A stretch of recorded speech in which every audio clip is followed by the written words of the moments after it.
October महिन्याच्या शेवटच्या हप्त्यातील या पाण्यामुळे धानाची जे अवकाळी पाण्यामुळे जे अवदशा झाली किंवा परिस्थिती झाली ते आपल्या नजरेसमोर आहे। पूर्ण माझ्या 2 एकरमधील धान जमिनीमध्ये नेस्तनाबूत झाला आहे आणि त्याच्या वर पाणी आहे, तुम्ही पाहू शकता। याच्यामुळे त्याच्या लोंबा आहेत। आता या धानाला 15 ते 20 दिवस घ्यायला वेळ आहे आणि तो पाहू शकता का आता तो धान पूर्णपणे पाण्यासहित नेस्तनाबूत झाला आहे। या धानाला अशी आता परिस्थिती आहे तर या धानामधून या 2 एकरामधून किती आपल्याला भेटेल किंवा नाही भेटेल हा काहीच नाही सांगता येणार। म्हणून अशा परिस्थितीमध्ये सरकारने तरी कमीत कमी या धान शेतकऱ्याच्या पाठीमागे थोडा हातभार लावावा असा मला असा वाटते। कारण की शेतकऱ्याची परिस्थिती हवालदिल आहे। जो खर्च आहे तो पूर्णपणे झालेला आहे। खर्च जो आहे तो पूर्णपणे झालेला आहे आणि आता परिस्थिती होती की धान घ्यायची परिस्थिती आता आल्यावर या धानाला या अवकाळी पाण्याने पूर्णपणे झोडपून काढले आहे आणि हे झोडपून काढल्यामुळे अशी परिस्थिती झाली की या धानाला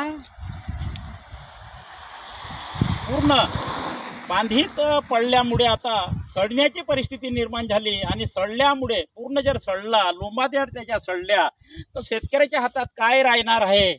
अशी या अवकाळी पाण्याने विदर्भातील शेतकऱ्याची पूर्णपणे परिस्थिती केली आहे। बघू शकता तुम्ही। तरी या सर्व या भंडारा गोंदिया नागपूर अशा 5 जिल्ह्यातील शेतकऱ्यांची परिस्थिती अशी पूर्णपणे नाजूक आणि हे पूर्ण आकांताने रडत आहेत शेतावर। शेतकऱ्याची परिस्थिती हवालदिल झाल्यासारखी झाली आहे बंधूंनो। कारण की याच्यामुळे या शेतीला उन्हाची शेती पिकवण्याची इच्छा राहणार नाही। कारण की 4 महिने आपण पूर्ण मेहनत घ्यायची आणि शेवटच्या याच्यात हे असं जेव्हा धान किंवा आपली जी फसल आपल्या घरी यायची वेळ असते त्यावेळेस आपण हे वेळ येते की आपल्या घरी धान जाईल का नाही जाईल ही अशी वेळ आलेली आहे। त्यामुळे काय करावा या शेतकऱ्याला काही कळेनासे झाले आहे बंधूंनो। याच्याकडे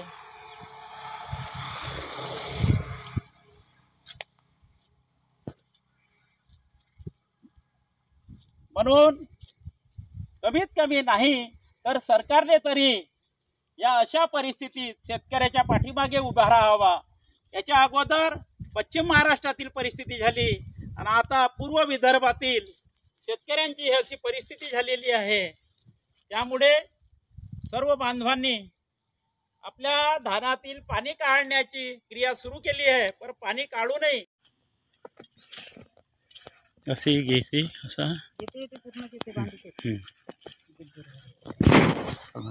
आडव्यात